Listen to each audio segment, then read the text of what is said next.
Hey there, and welcome to This Explainer. Today, we are stripping away all that confusing science jargon and using plain, simple words to answer one absolutely massive question. What is literally everything around us actually made of? Let's jump right in. Seriously, take a second right now and just look around the room you're in. Look at your desk, the screen you're staring at, maybe the coffee cup sitting next to you, even the walls. What is all this stuff actually built from? You know, it's one of those questions we kind of stop asking after we're kids, but the answer? It's incredibly fascinating when you really start looking closely at how ordinary, everyday objects are put together from the ground up. Section 1. Taking everyday things apart, going from our messy reality down to simpler pieces. Okay, so to figure out how things are built, we first need to look at how they come apart.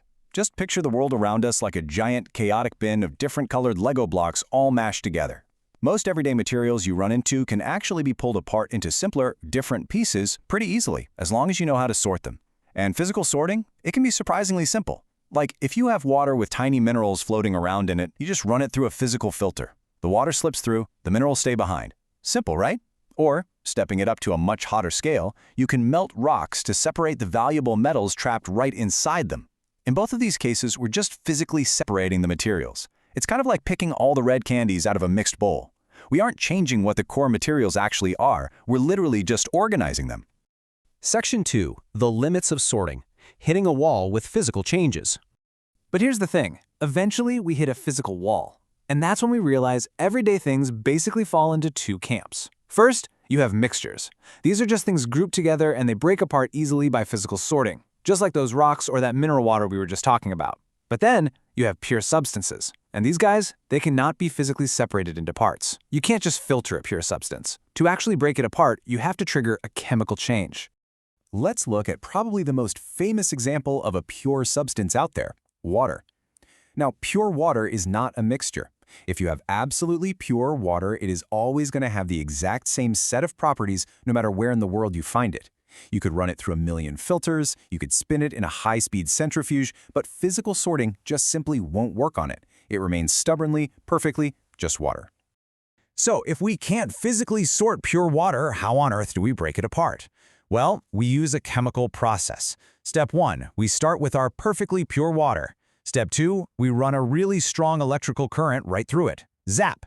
And suddenly, step 3, the water breaks down and we get two entirely new, completely different things, oxygen gas and hydrogen gas. We literally had to use an aggressive chemical process, electricity in this case, to force that pure substance to finally pull apart.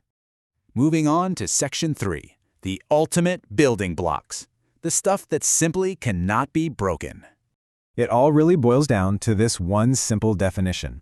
An element is a substance that cannot be separated or broken down into simpler substances by chemical means. And that's it. That is the end of the line. Elements are the absolute, final, unbreakable building blocks of our physical world. You can't filter them, you can't melt them apart, and no, you can't even shock them with electricity to break them down. They are the primary, foundational ingredients of reality itself. 118. That is the magic number. As of right now, scientists know of exactly 118 of these unbreakable ingredients. And honestly, that is absolutely mind-blowing when you really stop to think about it. Every single thing in the universe, every giant star, every towering mountain, every microscopic cell in your body, every piece of plastic, glass, and metal is made from a combination of just these 118 known elements. It is literally the ultimate limited color palette, and it's painting the entire cosmos. Section 4. Different elements, different rules. No two blocks are exactly alike. Now, while elements are completely unbreakable and entirely distinct from one another, some of them do share these really fascinating family resemblances. Take lead and carbon, for instance. They are both distinctly dark-colored elements. Or look at germanium and silicon. They share this incredibly special property of being able to be used to make semiconductors. And you know, those semiconductors basically power all of our modern electronics. So yes, they are completely unique, but they have these amazing shared traits that let scientists group them together. Section 5. Elements all around us, from the air we breathe to precious gems. Go ahead and take a deep breath right now. Earth's atmosphere, that air you literally just pulled into your lungs, is roughly 21% pure oxygen element. The other 79%, that's mostly made of another pure element called nitrogen. So just by sitting there and breathing, you are interacting directly with these pure, fundamental building blocks of nature this very second.